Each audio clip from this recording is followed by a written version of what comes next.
So coming on now to the second part of the interview with Irene Lewington on the ground floor at Sandford Court in Hackney in N16, where the proposed COVID-19 test centre. I'll just show you what that looks like. The fences that are being built outside our block.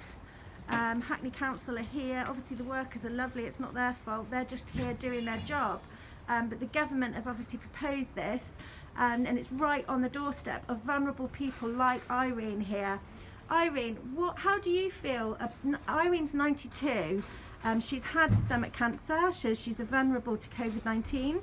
She wears her mask. She's been very involved in this community over the years. She's lived here for 52 years. Irene, how do you feel about this test centre being built here outside your block, outside your house essentially, because you're on the ground floor, aren't you? Yes, I didn't realise what it was going to impose. I didn't realise that we would be like, it look like a prison. You're like a captive and being told that you should, where you should walk, what we should do and how to get through backwards and forwards to the shops. Yeah. I'm not really happy, in fact, and the children have nowhere to play. They've got nowhere to play. You can't stop, people are being stopped to come through. This is one of the children here. Do you want to say hi? He lives upstairs. Do you have a garden here? No. You're going to miss your garden when the COVID test centre's built? Yeah. Oh, okay, you go on upstairs. Bye. Bye, take care. So back to Irene. So Irene, but what about the test centre itself when people start coming with potentially with COVID? We've been here all these years, seeing people constantly going past from Dunsmuir Road to Bethune Road, and there's been nothing.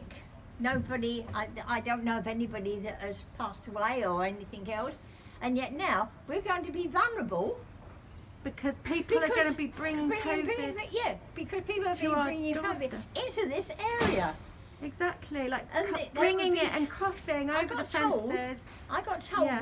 I said, well, why don't they go down to the centre, Tesco's in Hackney, and the man turned around and said, we don't want them on buses. Where do you think they're going to come? To here?